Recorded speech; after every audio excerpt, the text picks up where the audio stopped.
Hello students, class 10th में हमारा जो चैप्टर चल रहा है वो है क्वाड्रेटिक इक्वेशन, द्विघात समीकरण भी कहते हैं जिसको। तो उसकी एक्सरसाइज 4.1 हम स्टार्ट कर चुके हैं। इस वीडियो में हम क्वेश्चन नंबर 2 के सेकंड पार्ट को देखने वाले हैं। हम हिंदी में भी समझेंगे और इंग्लिश में भी। क्वेश्चन ये है, दो क्रमागत धनात्मक पूर्णांकों का गुणनफल 306 है। हमें पूर्णांकों को ज्ञात करना है। The product of two consecutive positive integers is 306. तो पहले तो हिंदी में जिसको क्रमागत धनात्मक पूर्णांक कहते हैं, इंग्लिश में उसी को कंसेक्यूटिव पॉजिटिव इंटीजर्स कहते हैं। इनका मतलब क्या होता है पहले मैं हिंदी में बताता हूं। जैसे कोई भी नंबर में लिख देता हूं, जैसे 26 लिख दिया, इसका क्रमागत संख्या होगा 27।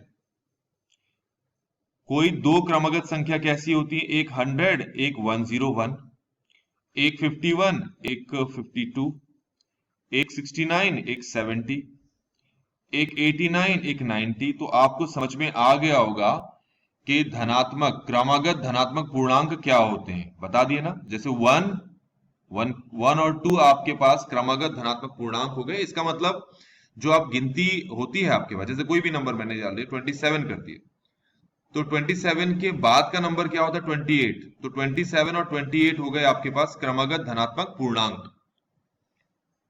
इंग्लिश में कंसेक्यूटिव पॉजिटिव इंटीजर्स का मतलब होता है एक के बाद एक। जैसे क्योंकि यहां पर तो दो ही मांगे ना, सिर्फ दो मांगे इन्होंने, तो अगर तीन मांगे होते तो ऐसे लिखते हम 5, 6, 7, 100, 101, 102। ये सारे के सारे जो हैं कंसेक्यूटिव पॉजिटिव इंटीजर्स हैं। 9, 10, 11, क्योंकि अगर तीन कंसेक्यूटिव पॉजिटिव इंटीजर्स मांगे होते तो ऐसे लिखते 15, 16, 17। मतलब ऐसे नंबर जो लगातार आते हैं, पर यहां पर तो दो मांगे ना इन्होंने। तो अगर एक 16 है तो दूसरा क्या होगा? 17। एक 21 है, दूसरा क्या होगा? 22। एक 99 है, दूसरा क्या होगा? 100। तो इनको कहते हैं हम इंग्लिश में कंसेक्यूटिव पॉजिटिव इंटीजर्स और हिंदी में कहते हैं क्रमागत धनात्मक पूर्णांक। ये समझ में आ गया होगा।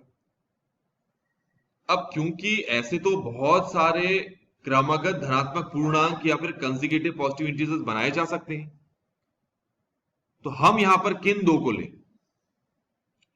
तो पहली खास बात आप ध्यान में रखें, जैसे 9 है, 9 के बाद अगला नंबर क्या आता है? 10। तो 10 हम कैसे बनाते हैं? 9 में एक जोड़ दो तभी तो 10 बनेगा। 15 के बाद क्या आता है? 16। तो वो कैसे मिलता है? 15 प्लस 1 से तो मिलता है। 17 के बाद क्या आता है? 18। तो कैसे मिलेगा? वो 17 प्लस 1 से मिलेगा। मतलब जो पहला नंबर है, अगर उसमें 1 जोड़ दो तो आपको उसका कंसेक्यूटिव मिल जाएगा, मतलब उसका क्रमागत धनात्मक पूर्णांक मिल जाएगा। ऐसे ही जैसे 100 है, तो 100 के बाद क्या आता है? 101 आता है। कैसे मिलेगा वो? 100 में 1 को जोड़ने से। इसी तरीके से अगर तुमने एक नंबर लिया है x, तो उसका क्रमागत, उसका कंसेक्यूटिव क्या होगा? इसी x में 1 जोड़ दे, तो x और x प्लस 1 जो हो गए, दो क्रमागत धनात्मक पूर्णांक हो गए, और इंग्लिश में टू कंसेक्यूटिव पॉजिटिव इंटीजर्स हो गए। तो एक हमने x ले लिया और दूसरा क्या ले लिया? x plus 1। ये समझ में आ गया होगा आपको। हिंदी में भी वही है, x एंड x प्लस 1। अब इसमें कहा है कि इन दोनों क्रमागत धनात्मक पूर्णांक का आपको गुणनफल 306 दे रखा है। गुणनफल का मतलब मल्टीप्लाई करना है। इंग्लिश में कहा है the product of these two consecutive positive integers is 306। इसका मतलब यह है कि आपके पास ये जो दो क्रमागत धनात्मक पूर्णांक, दो कंसेक्यूटिव पॉजिटिव इंटीजर्स आ गए हैं, एक x आया है, दूसरा x प्लस 1 आया है, इन दोनों का जो प्रोडक्ट है, इन दोनों का जो गुणनफल है, वो किसके बराबर होना चाहिए? किसके इक्वल? 306। तो x को अगर मैं x से मल्टीप्लाई करूं तो क्या बनेगा? x स्क्वायर बनेगा, प्लस x को अगर मैं 1 से मल्टीप्लाई करूं तो x बनेगा, और लास्ट में हमारे पास क्या है? 306 है।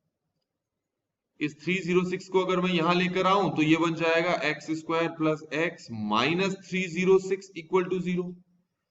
तो आप देख सकते हैं आपके पास ये एक इक्वेशन बनकर तैयार हो गई। अब ये जो इक्वेशन है यही है आपका क्वाड्रेटिक इक्वेशन, या हिंदी में कहें द्विघात समीकरण।